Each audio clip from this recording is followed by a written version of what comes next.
In this week's On My Shelf, I'm talking about Kate DiCamillo's fantastic imagination, some 2016 business goals, the importance of play in life, and the movie Mockingjay Part 2. I've had a little bit of a hard time trying to get my 6-year-old to read lately. His big brother, who is 9, is one of the most voracious readers you'll ever see in a kid, but I kept trying to find something that my 6-year-old would like. He enjoys being read aloud to, but when it came time to have him read to himself, he never could quite find the right book.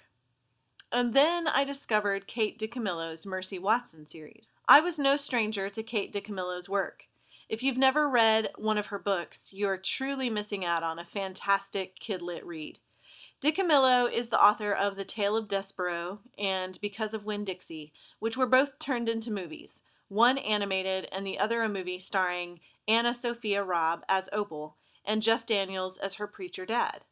These books are beautiful reads for kids, but my two favorites of hers are The Magician's Elephant and The Miraculous Journey of Edward Tulane. They're both full of poetic language and metaphor and showcase her fantastic imagination.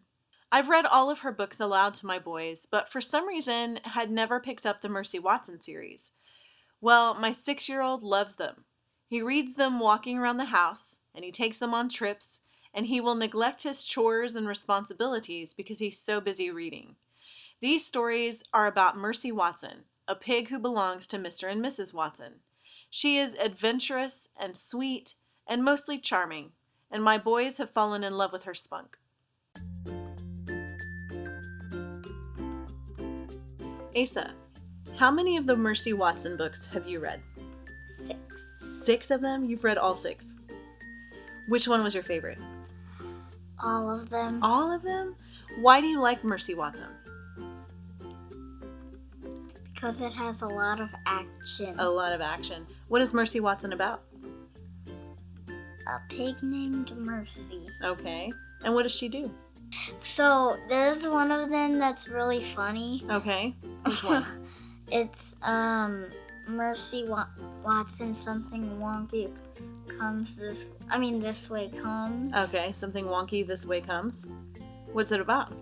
It's about Mercy Watson, smelling butter at a movie called When Pigs Fly, and it was really buttery popcorn, and she kept going to cars and eating it, and eating Other people's popcorn? Because she thought, because the windows were open, and she smelled butter, and she thought they were really good. Yeah, so she was eating other people's popcorn out of their cars. Yeah. That's pretty funny. Can you imagine taking a pig to a movie, even if it was a drive-in movie? Would that be really funny to see? If a pig poked her head through your car? What would you do? What did the people do? Scream. They did? Were they upset that she was eating their popcorn? They were just scared. Yeah. Scared of an innocent pig. Oh, okay. They were scared of an innocent pig, yeah. When you discovered the Mercy Watson books, how long did it take you to read all 6 of those? It took me 5 days. Okay.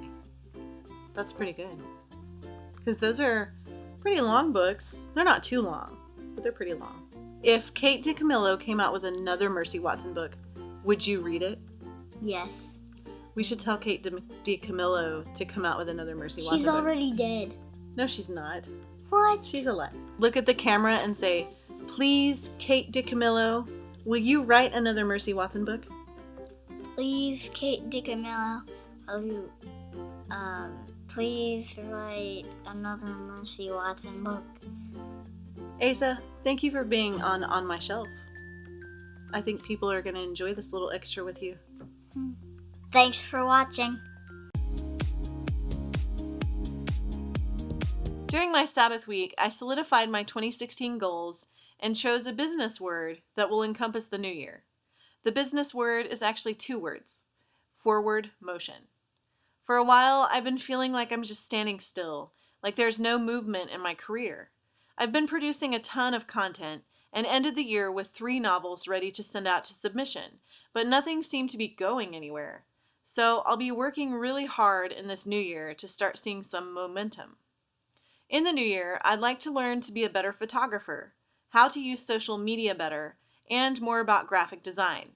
I'd also like to turn my 8 rough draft manuscripts into finals, send at least 10 manuscripts out to agents this year, write the rough drafts for 9 manuscripts, release a free brainstorming course, and incorporate a video show into my humor parenting blog, Crash Test Parents. Also on the horizon for late 2016 is a writing podcast, so stay tuned for that. There's some big plans for 2016, and I'm super excited to share all of those with you. Our family also discusses goals and chooses a word, or a few words, to encompass our new year. This year's word is play. Everything we do will be filtered through that word. Is it fun? Will we be able to play? If not, how could we try to play? And if we can't figure out a way to incorporate play, then the answer to that potential commitment is no. Other family goals include taking one family fun weekend a month where we'll visit some local parks and the museum and the zoo, taking at least 2 trips to places we've never been, and completing one creative project individually and another collectively. Play is such an essential part of life. Let's think about it for a minute. If all we're ever doing is working or taking care of kids or attending to our other responsibilities, and we're never taking the time to play alone or together, joy becomes really, really hard to find. No one is made to work all the time. Play has a mysterious way of opening life within ourselves and our families. So, my family is ready to seize this year and squeeze all the fun out of it we can. One of the things I tried to do this year when thinking about my goals and rearranging my schedule was all my weekly projects. Right now, I run several blogs and post a total of about 7,000 words on each of those blogs. And I had a brainstorm session with my husband to figure out if all of those are really necessary or if people wouldn't really care if they just disappeared. Well, we decided to keep them all and add one more. So this week, for the first time, you'll see a book blog from me. It will be similar to my little blurbs here on my shelf, but will be much longer and much more critical, with commentary on writing technique and actual quotes from the books. So if you love books like I do, you won't want to miss that. I had a bit of a slow writing start this week too, since I was coming back from a 2-week sabbatical. It takes a while to get back into the rhythm of things after that much time off. But I still managed to finish the final drafts of 2 Ferndale episodes, which will be releasing in March. My husband and I saw Mockingjay Part 2, the last of the Hunger Games trilogy, written by Suzanne Collins, a while ago. But it took me a little time to process.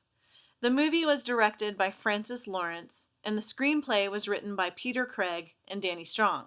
When we were walking out of the theater, I told my husband something that I've noticed every time a book becomes a movie. The mutts from the Capitol that were released in the underground passages where Katniss and the others were trying to reach President Snow were way scarier than I had imagined them when I read the book. I've noticed this about movies. It's fascinating to me how a writer can give a description of something in a book, and no matter how detailed it is, a reader will only imagine what they're comfortable with. For me, that means that people like Voldemort in Harry Potter was not nearly as scary as he appeared in the Harry Potter movies. And the vampires from Twilight were not nearly as freaky as the way they were imagined in the movies. And I guess that makes me feel a little off the hook as a writer, because no matter how detailed I get in my description, a reader is not going to see exactly what I see, because we all have different frames of reference and different experiences to draw from. It's somehow liberating to know that no one world or character will be imagined exactly as another. For more about me or my books, sign up for my email newsletter, where I share about life and love and projects I'm working on. If you have any questions about writing or books, or how I managed to run a writing career with 6 little ones, leave them in the comments and I'll get to them in future episodes. For more on my shelf, subscribe to my YouTube channel. Thanks for watching.